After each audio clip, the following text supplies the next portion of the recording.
একজন MI6 agent একটি গোপন মিশন পরিচালনা করতে গিয়ে তার স্ত্রীকে হারায়।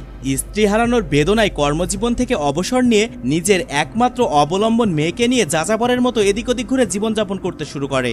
সে তার স্ত্রীকে এতটাই ভালোবাসত যে স্ত্রী বিয়োগের ব্যথা মৃত্যুর 1 বছর পরেও ভুলতে পারেনি।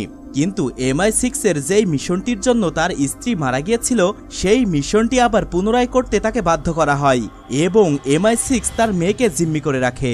এজেন্ট কি এখন পারবে মিশনটি কমপ্লিট করে তার মেয়েকে উদ্ধার করতে? তার সাথে কি ঘটবে জানতে হলে দেখতে হবে 2020 সালে মুক্তিপ্রাপ্ত ডিটেকটিভ সাসপেন্স অ্যাকশন থ্রিলার জনরার মুভি লেগেসি অফ লাইজ এর এক্সপ্লেনেশন। মুভির শুরুতে বর্তমান সময় থেকে ঠিক 12 বছর আগে ইউক্রেনের একটি পরিত্যক্ত বাস স্টপ দেখতে পাই, যেখানে রেড নামে একজন এজেন্ট অপর দুইজন জার্নালিস্টের সাথে সাক্ষাৎ করতে যায়। এই দুইজন ব্যক্তির মধ্যে একজনের নাম হলো ইগো এবং অপরজনের নাম স্টার। যখন রেড স্টারকে একটি হলুদ খাম দেয় তখন আমরা দেখতে পাই MI6 এর একজন এজেন্টকে যার নাম মার্টিন। সে সবার উপর নজর রাখছে। মার্টিন তার সাপোর্ট টিমকে জানায় যে ইগো একা আসেনি, তার সাথে একজন মহিলা এসেছে। ঠিক এই সময় একজন স্নাইপার ইগোকে গুলি করে মেরে ফেলে আর অন্য একজন সন্ত্রাসী রেডকে গুলি করে তার কাছে থাকা প্যাকেজটি নিয়ে চলে যায়। এটি দেখা মাত্রই মার্টিন স্নাইপারের উপর উল্টো ফায়ার করে তাকে মেরে ফেলে আর পালিয়ে যাওয়া সন্ত্রাসীকে ধাওয়া করতে থাকে। একটা সময় মার্টিন পালিয়ে যাওয়া সন্ত্রাসীটিকে মেরে তার কাছে থাকা প্যাকেজটি উদ্ধার করে। সে প্যাকেজটি নিয়ে বের হবে, এই সময় দেখতে পাই অন্য একটি সন্ত্রাসী স্টারকে হোস্টেস বানিয়ে তার কাছে থাকা প্যাকেজটি ডিমান্ড করছে। এখানে একটা বিষয় বলে রাখি, এই মেয়েটি হলো মার্টিনের স্ত্রী এবং সে ইগোর মতো একজন জার্নালিস্ট। স্টারকে উদ্ধার করতে মার্টিন তখন সন্ত্রাসীটির দিকে তার কাছে থাকা প্যাকেজটি ছুঁড়ে ফেলে আর সন্ত্রাসীর নজর ওইদিকে যাওয়া মাত্রই সে সন্ত্রাসীকে গুলি করে। তবে এই ঘটনায় দুর্ভাগ্যবশত মার্টিনের স্ত্রী স্টারের মৃত্যু হয় আর ওই সন্ত্রাসীটি সেখান থেকে পালিয়ে যায়। এরপর আমরা মার্টিনকে দেখতে পাই যে এই পুরো ঘটনাগুলো স্মরণ করছিল, কারণ এই মিশনের দুর্ঘটনার পর প্রায় 12 বছর পার হয়ে গেছে। এরপর আমরা লন্ডন শহরের বর্তমান দৃশ্য দেখতে পাই। মার্টিন তার MI6 এর চাকরি ছেড়ে দিয়েছে। বর্তমানে সে একটি ক্লাবে MMA ফাইট করে জীবনযাপন করছে। MMA এর অর্থ হলো মিক্সড মার্শাল আর্ট, অর্থাৎ এই মারামারির মধ্যে কোনো লিমিটেশন নাই, কিল ঘুষি লাথি সবই চলে। মার্টিনের একটি 12 বছরের মেয়ে রয়েছে, মেয়েটির নাম হলো লিসা। মার্টিন তার মেয়ের কাছে কিছু টাকা দিয়ে ক্লাবের ভিতরে পাঠায় বেটিং করার জন্য, কিন্তু এই খেলায় সে অনেক মার খেয়ে হেরে যায়। কিন্তু তারপরেও সে জিতে যায়, কারণ তার মেয়ে মার্টিনের হেরে যাওয়ার উপরেই বাজি রেখেছিল আর এটার জন্য অবশ্য মার্টিন তার মেয়ের উপরে রাগ করে। এরপর আমরা একটি বহু পুরনো পরিত্যক্ত বিল্ডিং দেখতে পাই, যে বিল্ডিং এর ভিতরে মার্টিন তার মেয়ে লিসাকে বন্দুক চালানো শেখাচ্ছিল। এই সময় লিসা তার বাবাকে বলছিল, বাবা আমরা কেন বারবার নিজেদের থাকার জায়গা পরিবর্তন করছি, এক শহর থেকে আরেক শহরে কেন পাড়ি জমাচ্ছি, আমরা কেন স্থায়ী বসবাস করতে পারছি না, আসলে আমরা কিসের থেকে পালিয়ে বেড়াচ্ছি, আর তুমি এই মারামারি ছেড়ে কেন কোনো রেস্টুরেন্টের ব্যবসা করছো না। কিন্তু মার্টিন মেয়ের কথা এড়িয়ে যায়। লিসা তার বাবাকে সাফ জানিয়ে দেয়, দেখো বাবা যা কিছুই হয়ে যাক না কেন আমি আগামী বছর থেকেই স্কুলে যাওয়া শুরু করব, আমার আর এই জীবন ভালো লাগছে না। এর পরের দৃশ্যে আমরা মার্টিনকে অফিসে যাওয়ার জন্য প্রস্তুতি নিতে দেখতে পাই। এই সময় মার্টিন টিভিতে নিউজ দেখতে পাই, রাশিয়ান অপোজিশন অ্যাক্টিভিস্ট এবং তার স্ত্রীকে আমেরিকার নিউ ইয়র্কে সেন্ট্রাল পার্কে অবচেতন অবস্থায় পাওয়া যায়। তবে ডাক্তাররা ধারণা করছে কেউ তাদেরকে বিষ প্রয়োগ করেছে। এরপর মার্টিন একটি ক্লাবে চলে যায়, মূলত এখানে সে তার নতুন জব নিয়েছে। এই ক্লাবে মার্টিন সিকিউরিটি ম্যানের জব করছে। এখানে এসে তার সাথে শশী নামের একটি মেয়ের পরিচয় হয়। এই মেয়েটি ছিল মুভির শুরুতে দেখানো ইগোর মেয়ে, যে মারা গিয়েছিল। মেয়েটি তার বাবার মতোই একজন জার্নালিস্ট। সে মার্টিনকে একটি ছবি দেখিয়ে বলে যে আমি তোমাকে চিনি, তুমি স্টার এবং আমার বাবা ছিল জার্নালিস্ট আর তোমরা সবাই একসাথে কাজ করতে। আজ থেকে 12 বছর আগে রেড আমার বাবাকে একটি ফাইল দিতে চেয়েছিল, কিন্তু সে সময় আমার বাবা ও রেড মারা যায়। এখন আমার সেই ফাইলটি প্রয়োজন, যেই ফাইলটির জন্য আমার বাবা মারা গিয়েছে, আর আমি আমার বাবার এই মিশনটি পরিপূর্ণ করতে চাই। তবে ঠিক এ সময় তাদের দুজনের উপর কিছু সন্ত্রাসী হামলা করে। মার্টিন দ্রুত শশীকে ক্লাবের বাইরে নিয়ে যায় আর সন্ত্রাসীদেরকে মেরে সাইজ করে। এরপর মার্টিন তার বাড়িতে যায়। বাড়িতে ফেরার পরে মার্টিন তার রুমে দুইজন ব্যক্তিকে দেখতে পায়। এই দুইজন ব্যক্তিও ছিল MI6 এর এজেন্ট। একজনের নাম তেভার এবং অপরজনের নাম জন। তেভার মার্টিনকে বলে, ভাই তুমি যখন MI6 এর জব ছেড়ে দিয়েছিলে তখন তোমার সাথে আমাদের কথা হয়েছিল যে তুমি কখনোই আমাদের কোনো কাজে নাক গলাবে না। যদি এমনটি করো তাহলে আমরা তোমাকে মেরে ফেলবো। কিন্তু আজকে তুমি আমাদের প্রাইম টার্গেট শশীর সাথে সাক্ষাৎ করেছো। এরপর জন তাকে একটি লোকের ছবি দেখিয়ে বলে, এই লোকটি কেবলমাত্র শশীর কাছাকাছি যেতে পেরেছিল, কিন্তু সে মারা গিয়েছে আর তাকে রাশিয়ান এজেন্টরা মেরেছে। তারা নোভিচক নার্ভ এজেন্ট নামের একটি বিষ প্রয়োগ করে আমাদের MI6 এর এজেন্টদেরকে মেরে ফেলেছে। এই নার্ভ এজেন্ট যে ব্যক্তির শরীরে প্রবেশ করানো হয় তার শরীরের পেশির কার্যক্ষমতা নষ্ট করে দেয়। মার্টিন তাদেরকে বলে যে 12 বছর আগে তো রাশিয়ানরা ওই ফাইলটি পেয়ে গিয়েছিল, কিন্তু তারপরেও এখন তারা আবার কি চাই। এখানে বিষয়টি বলি, তোমাদের নিশ্চয় মনে আছে মার্টিন যখন তার কাজে বেরিয়েছিল তখন সে সকালে নিউজে দেখেছিল রাশিয়ান অপোজিশন একজন ব্যক্তি ও তার স্ত্রীকে বিষ প্রয়োগ করা হয়েছে।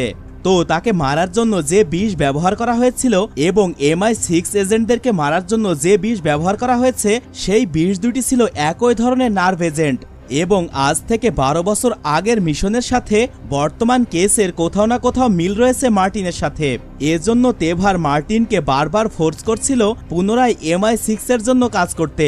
তবে এ সময় মার্টিনের কাছে তার মেয়ে আসে আর এই সুযোগটিকে কাজে লাগিয়ে তেভার তার মেয়েকে বলে, মামনি তুমি কি জানো না তোমার মাকে কে মেরেছিল? তখন মার্টিন তাদের উপর ভীষণ রেগে যায়, কারণ সে তার মেয়েকে তার মায়ের মৃত্যুর কারণ হিসেবে কার অ্যাক্সিডেন্টের কথা বলেছিল। এরপর তেভার মার্টিনকে এটি বলে চলে যায় যে আজ থেকে 12 বছর আগে তোমার ও তোমার স্ত্রীর লোকেশন কেউ একজন লিক করেছিল আর তারা আমাদের মধ্যে লুকিয়েছিল। তো তারা যদি তখন তোমাদের লোকেশন লিক করতে পারে তাহলে তারা এখনো সেটি করতে পারবে। রাতে মার্টিন তার মেয়েকে অনেক বোঝায় তার মায়ের ব্যাপারে, কিন্তু লিসাকে তেভার যে কান পড়া দিয়েছে তাতে মার্টিনের কথায় কোনোই কাজ হয় না। পরের দিন মার্টিন যখন কাজে বের হচ্ছিল তখন পিছন থেকে কেউ একজন তাকে আঘাত করে কিডন্যাপ করে নেয়। যখন মার্টিনের হুঁশ ফেরে তখন সে নিজেকে একটি আন্ডারগ্রাউন্ড টার্গেট প্র্যাকটিসিং ফায়ারিং রুমে আবিষ্কার করে। আসলে মার্টিনকে KGB নামে একটি রাশিয়ান এজেন্সি কিডন্যাপ করেছে। সেখানে টাটিয়ান নামে একজন KGB এজেন্ট মার্টিনকে অনেক বেশি টর্চার করতে শুরু করে। তারা মূলত মার্টিনকে সেই পুরনো ফাইলটির জন্য কিডন্যাপ করেছে। মার্টিন তাদেরকে জানায় যে 12 বছর আগে সে একজন রাশিয়ান এজেন্টকে ওই ফাইলটি দিয়ে দিয়েছিল, কিন্তু টাটিয়ান তার কথা বিশ্বাস করে না। এজন্য সে তাকে তার মেয়ের ছবি দেখিয়ে ব্ল্যাকমেল করে। টাটিয়ান তাকে 24 ঘন্টার মধ্যে সেই ফাইল এবং ইগোর মেয়েকে তার সামনে হাজির করতে বলে এবং এটাও হুমকি দেয় যদি সে 24 ঘন্টার মধ্যে কাজটি সম্পন্ন করতে না পারে তাহলে সে তার মেয়ে লিসাকে মেরে ফেলবে। এরপর মার্টিন বাধ্য হয়ে সেখান থেকে একটি গাড়ি নিয়ে তার মিশনে বেরিয়ে পড়ে, কিন্তু মার্টিন এটা জানতো না যে তাকে অলরেডি জন ফলো করছে। জন মার্টিনের পিছু করতে থাকে আর তেভারকে লাইভ আপডেট দিতে থাকে। আসলে MI6 এর এজেন্টরা শুরু থেকেই মার্টিনের উপর নজর রাখছিল, কিন্তু তারা তাদেরকে কিডন্যাপ হতে দিয়েছে কারণ মার্টিনের মাধ্যমেই তারা তাদের ফাইলটি পাবে। মার্টিন যেহেতু একজন MI6 এজেন্ট তাই সে বুঝতে পেরেছিল তাকে কেউ ফলো করছে, আর সেটিই হয়। সে জনকে হুমকি দিয়ে তার পিছু ছেড়ে চলে যেতে বলে।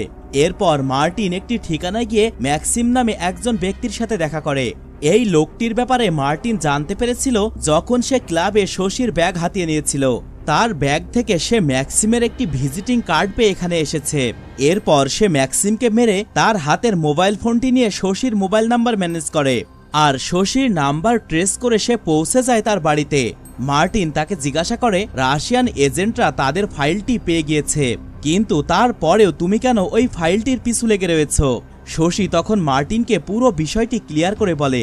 সে বলে, আমি আমার বাবার লগবুক চেক করেছি, যেখানে আমার বাবা রেড নামে একজন রাশিয়ান এজেন্টের সাথে দেখা করতে গিয়েছিল। আমার বাবার মতে রেড রাশিয়ান কেমিক্যাল ওয়েপনের উপর একটি প্রতিবেদন তৈরি করেছিল আর তার কাছে ওই কেমিক্যাল ওয়েপনের ফর্মুলা ও কিছু স্যাম্পল ছিল যেটি এভিডেন্স হিসেবে কাজে লাগানো যেত, কিন্তু তার মনে হচ্ছিল মিটিং প্লেসে ওই ফাইলগুলো নিয়ে যাওয়া খুবই ঝুঁকিপূর্ণ, তাই সে একটি ব্যাংকের লকারে ওই ফাইলগুলো রেখে দিয়েছিল। এরপর মার্টিন MI6 এর একটি সিক্রেট অপারেশন বেজ স্টেশনে যায়। মার্টিন সেই অফিসে থাকা কম্পিউটার অপারেটরকে গান পয়েন্ট করে এবং 12 বছর আগে তার ফেল হওয়া মিশনটির ফাইলটি ওপেন করতে বলে। মার্টিন তার নিজের ও তার স্ত্রীর বেশ কিছু ছবি ও ভিডিও ফুটেজ খুঁজে পায়। সে তার স্ত্রী মারা যাওয়ার সময়কার ফুটেজগুলো অ্যানালাইসিস করতে শুরু করে।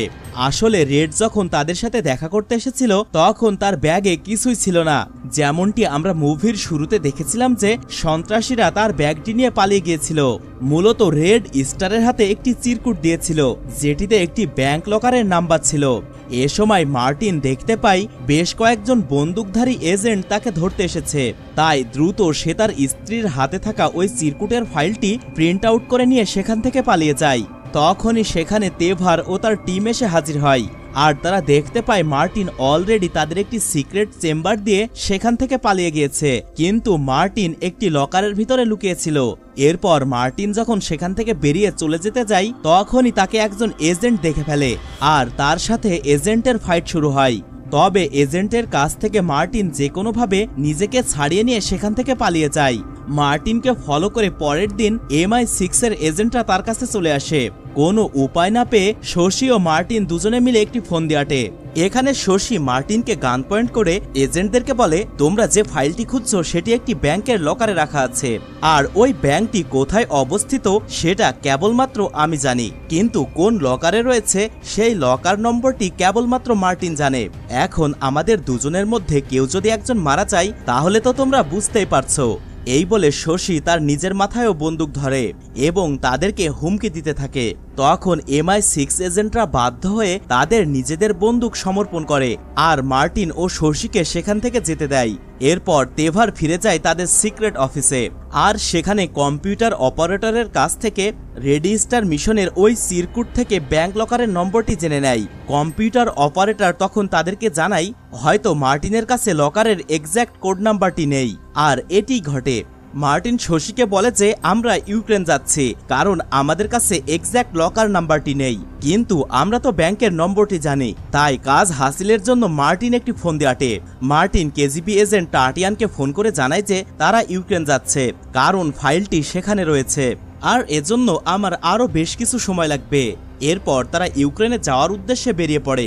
এয়ারপোর্টের বোর্ডিং লাইনে তাদেরকে সিসিটিভি ক্যামেরায় দেখে ফেলে তেভার, আর এই জন্য তারাও মার্টিনের পিছু করতে শুরু করে।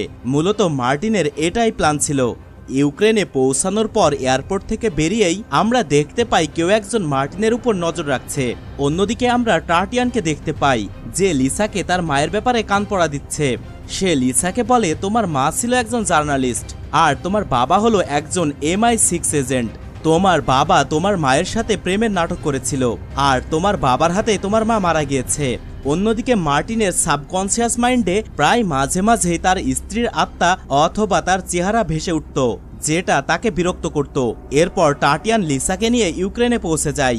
অন্যদিকে শশী ওই ব্যাংকে চলে যায় আর একজন ব্যাংক অফিসারের সাথে দেখা করে।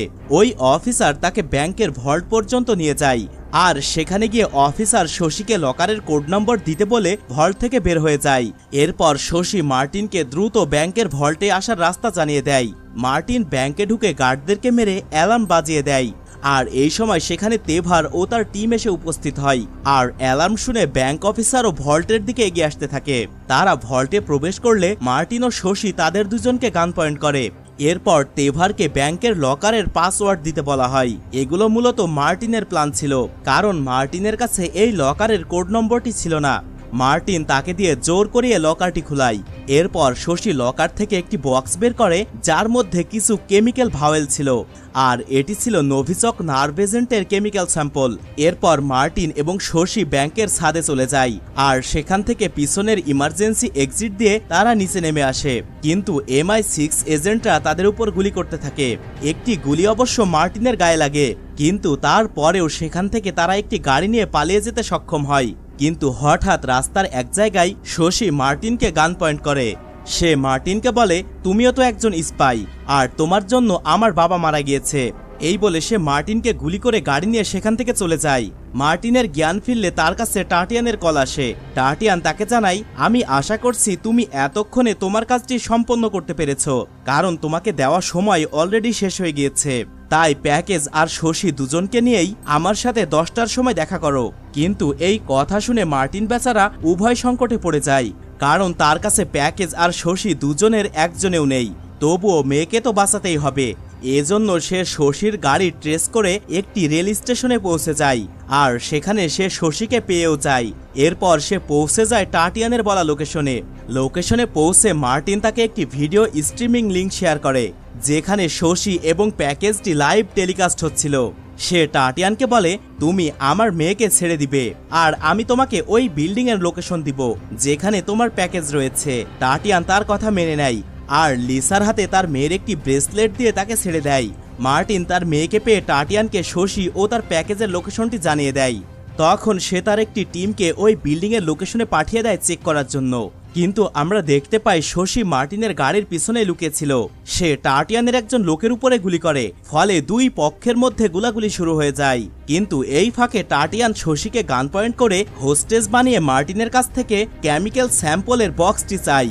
বর্তমানের সিচুয়েশনটি মুভিতে দেখানো শুরুর দিকের সিচুয়েশনটির মতো হয়ে যায়। তখন মার্টিন আগের মতো আর ভুল করে না, সে টাটিয়ানের উপর কোনো গুলি চালায় না। ফলে টাটিয়ান মার্টিনকে গুলি করে। এরপর সে শশীকে মারতেই যাবে, এই সময় লিসা টাটিয়ানকে গুলি করে মেরে ফেলে। এরপর বাংলা সিনেমার মতো ঠিক সেখানে MI6 এজেন্টের তেভার ও তার টিম এবং তাদের সাথে পুলিশও চলে আসে। এতক্ষণে অবশ্য শশী কেমিক্যাল বক্সটি নিয়ে ব্রিজ থেকে পানিতে লাফ দিয়েছে আর পুলিশ এসে মার্টিনকে আটক করে।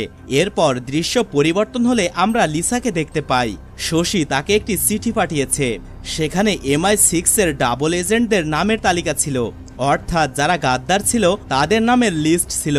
এরপর লিসা এই চিঠিটি নিয়ে তেভারের কাছে চলে যায় আর তাকে সেটি দেখিয়ে বলে যে যদি আমার বাবা ও আমার কিছু হয় তাহলে এই নামের লিস্টটি আমি ভাইরাল করে দিব। আমি আমার বাবাকে ফেরত চাই, যত দ্রুত সম্ভব তুমি আমার বাবাকে জেল থেকে ছাড়িয়ে আনো। আমি জানি এই কাজটি তোমার জন্য খুবই সহজ। কিছুদিন পরে আমরা দেখতে পাই একটি নিউজ চ্যানেলের মাধ্যমে শশী পুরো দেশবাসীর কাছে কেমিক্যাল ওয়েপনের বিষয়টি জানিয়ে দেয়। আর অন্যদিকে লিসা অলরেডি স্কুলে যাওয়া শুরু করে দিয়েছে। অপরদিকে মার্টিন একটি রেস্টুরেন্টের ব্যবসা চালু করেছে তার মেয়ের কথা মতো। এখানে মার্টিনের সাথে শশী দেখা করতে এসেছে আর আমরা দেখতে পাই MI6 এজেন্টরা তখনও শশীর উপর নজর রাখছিল। আর এখানেই আমাদেরকে বিভিন্ন হিন্ট দিয়ে মুভিটি শেষ হয়ে যায়। যদি আমাদের আজকের এক্সপ্লেনেশনটি আপনার কাছে ভালো লাগে তাহলে অবশ্যই আমাদের চ্যানেলটিকে সাবস্ক্রাইব করবেন।